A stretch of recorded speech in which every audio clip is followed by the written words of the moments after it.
Good afternoon, everyone. Apologies for my delay in doing another video. Unfortunately, I've not been too well, but I'm hoping to get back to a regular schedule of at least 2 videos a month, so every other weekend. My weekends are Saturday to Monday, just to give you an idea. Hopefully a few more extra. So I want to show you another one of the series of ribbon roses. This is a really quick and easy one. It looks wonderful, particularly with sort of satin ribbons. You've got a lovely sheen on this, which hopefully comes across. It's a little bit overcast here, so maybe not.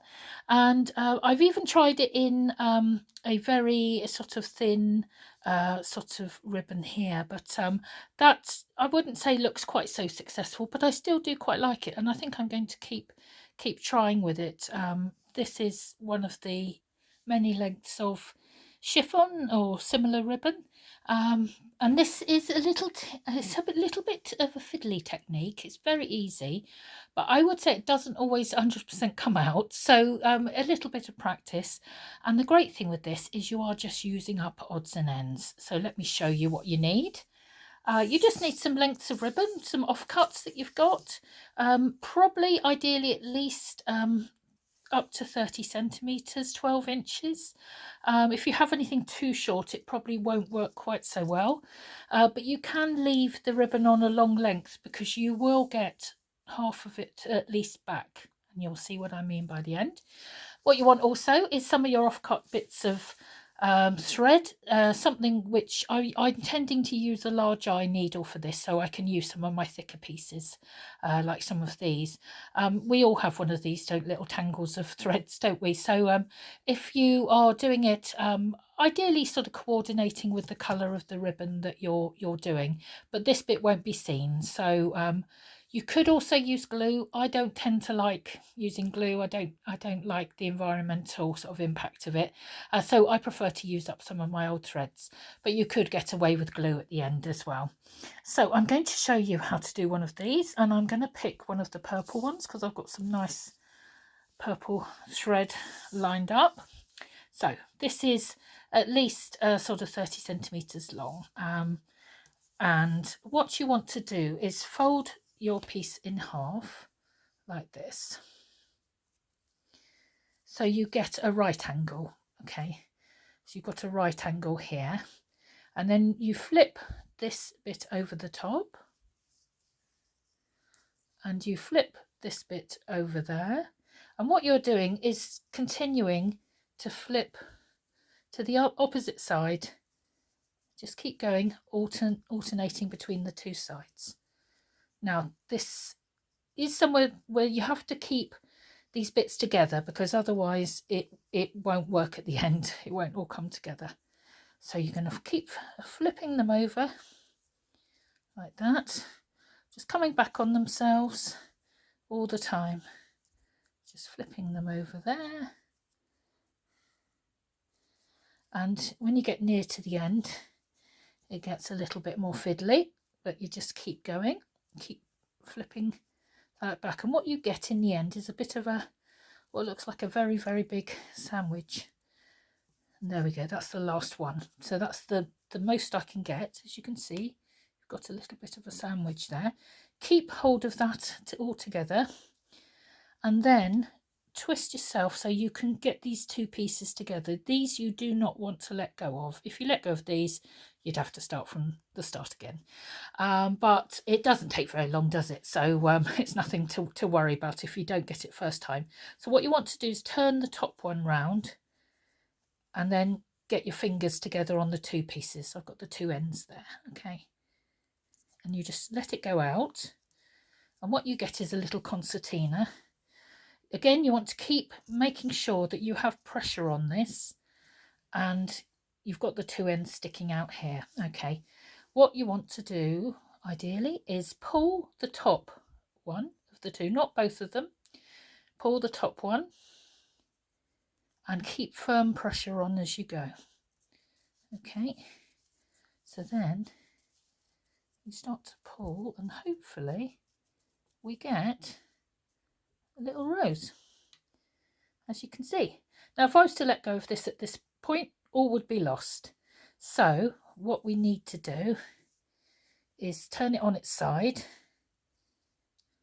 There's the cut end that I've been keeping hold of, and this is the longer end. As you see, I got quite a bit of ribbon back, so if you had left a long length, you should be able to get most of that back.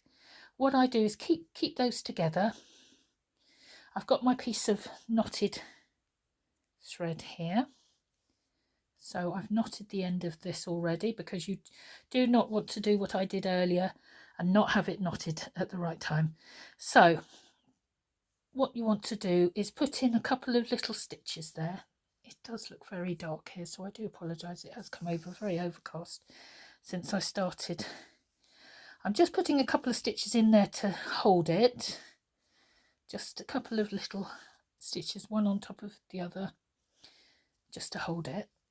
And then once I know those are firmly together, I'm going to snip off the end. So let me just have a look at where the stitches are. If you can see that, I'm just going to snip off here. And I've snipped both ends to get a nice clean end. So then what you want to do is turn that back on itself. So as you can see, here's the couple of stitches that I've put in already. Because I don't like to use glue, what I tend to do is a little bit of a deep stitch into the other layers underneath. I don't go all the way through, but I go a bit of the way through to keep those bits attached. Now, if you just wanted to use glue, you could, but as I say, I'm not particularly a fan of glue. So I just do 2 or 3 of these sort of reasonably deep stitches. They won't be seen, and obviously you'll be putting this onto something, or putting a brooch back on it, maybe to make a little brooch, or you can make a little cluster of them. Do some leaves as well. Could have some fun with this. So that's it, that'll do. Actually, I've got my threads come out, but actually that's more than enough stitches. So it looks a bit ratty at the back, but that's absolutely fine. I'm just going to knot that off. But that is secure now. That's absolutely secure. And you've got yourself a lovely little ribbon rose, and a very simple one. These are good to be made with satin. As you can see, it gives it a lovely sheen,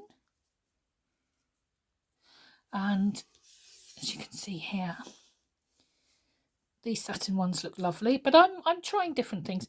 The only thing I would say I wouldn't try would be a very, very wide satin ribbon. I have tried those before. I'm just going to snip off this end just to make myself feel better at that.